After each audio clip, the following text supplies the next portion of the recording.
जय हिंद साथियों। वैसे तो आपको मालूम है कि आज की तारीख में शादी एक अभिशाप बनता जा रहा है। इसके श्राप बनने का कारण है महिलाओं को मिले हुए एक तरफा कानून, जिसमें पुरुषों की कोई सुनवाई नहीं है। अब आपके पास कोई कानून भी नहीं है, आपने शादी भी कर ली है, आपके ऊपर केस भी हो गया है। अब आप क्या करेंगे? पुरुष कुछ नहीं कर पाएगा बिना नारी के। नारी कल भी महान थी, आज भी महान है, आने वाले समय में भी महान होगी। कुछ नारियों ने ये जो झूठा केस करती हैं, सिर्फ अपने वस्त्र इसलिए उतारती हैं जिस्म से कि उनको लाइक मिल सके। अपने जिस्म की नुमाइश करती हैं लाइक लेने के लिए। क्या ऐसी लड़की बहू बनने के काबिल है? आप जब शादी करते हैं ना, आप बहू लेकर आते हैं घर के काम करने के लिए, ना कि एक नचनिया लेके आते हैं। शादी का सबसे बड़ा अभिशाप देखिए क्या है। एक लड़की जिसका सारा जिंदगी का ठेका आपने उठा रखा है, उसके खर्चे का, वो जब तक आपके साथ है तब तक आप उठाते हैं, लेकिन जैसे ही वो कहती है मेरी तो मर्जी नहीं है, इसके साथ नहीं रहूंगी, आपके ऊपर 125 का खर्चा लादा जाता है।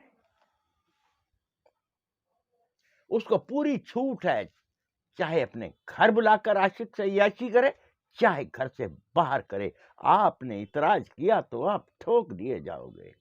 शादी एक अभिशाप बन गया है। जिन बच्चों पर झूठे केस हुए हैं, मैं उन बच्चों को कहूंगा, इसको भगवान का वरदान मानिए कि आपको मुक्ति का रास्ता मिला है। इसीलिए कहता हूं, एक बार जो बहू झूठा केस कर दे आपके परिवार पर, उसको दोबारा घर मत लेके आना। मैंने देखे हैं बिलबिलाते परिवार, जिन माओ ने अपने बच्चों को, छोटे छोटों को पाल पोस करके, पेट काट करके बड़ा किया है, अच्छी कमाई पर लगाया है, उन परिवारों को बिलखते देखा है शादी के बाद। बच्चे की शादी इसलिए नहीं की जाती, हमारे घर में एक नचनिया आएगी, महारानी जी आ रही हैं। घर में काम करने वाली बहू होती है, कोई काम वाली बाई नहीं होती, वो मालकिन होती है। बहू और बाई में फर्क है। बाई तनख्वाह लेती है और जो बहू होती है वो मालकिन होती है। वो अपना फर्ज समझ करके इस कार्य को करती है जो घर के काम होते हैं।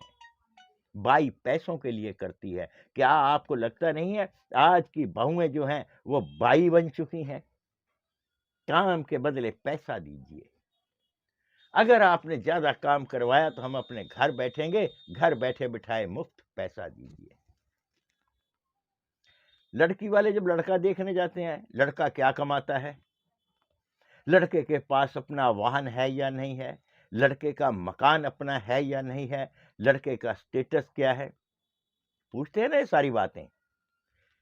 क्या आपने कभी पूछा या आपकी लड़की ने कि कैसे वस्त्र डाल करके मौज वगैरह पर या इंस्टाग्राम पर फोटोएं डाली हुई हैं? कभी पूछा आपने? कभी आपने पूछा कि आपकी लड़की को संस्कार कितने आते हैं? कभी पूछा आपने? कभी पूछा आपने कि आपकी लड़की पढ़ी लिखी कहां तक है और कहां से पढ़ी है? कॉरस्पॉन्डेंस किया है या रेगुलर कॉलेज से किया है? कभी पूछा? नहीं। मस्त होते हैं, बहू आ रही है घर में, सुधर जाएगी। माँ भी कहती है बेटी बिगड़ गई है, शादी हो जाएगी, सुधर जाएगी। सुधरेगी नहीं, ये दो घरों का सत्यानाश करेगी।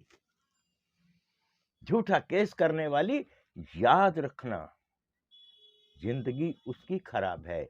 बच्चों, तुम्हारी खराब नहीं है, तुम्हें मुक्ति का मार्ग मिला है।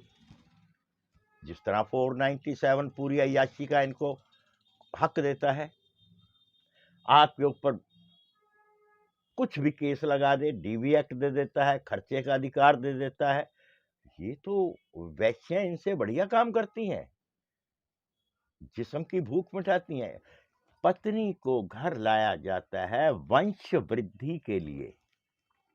वंश वृद्धि उस परिवार की जिस परिवार में वो आई होती है, लेकिन 497 जिसमें वो अय्याशी के अधिकार उसको मिलते हैं, क्या वो वंश आपका ही होगा?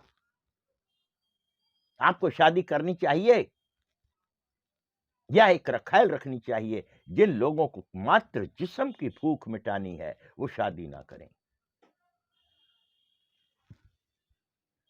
ये फैला हुआ व्यभिचार आपकी जिंदगी को नर्क बना देगा अगर इसके ऊपर कार्यवाही नहीं की गई या लड़के मजबूत नहीं किए गए।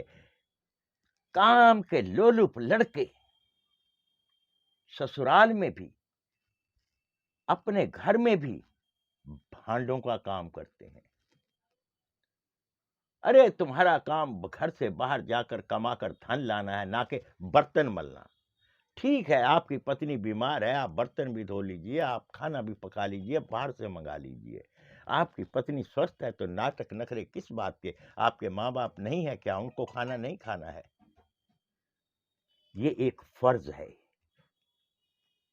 जो इसके एवज में पैसे लेता है वो काम वाली बाई है। ध्यान से अब निर्णय तुम करना, काम वाली बाई बढ़िया या झूठा केस करने वाली लुगाई बढ़िया। जय हिंद साथियों।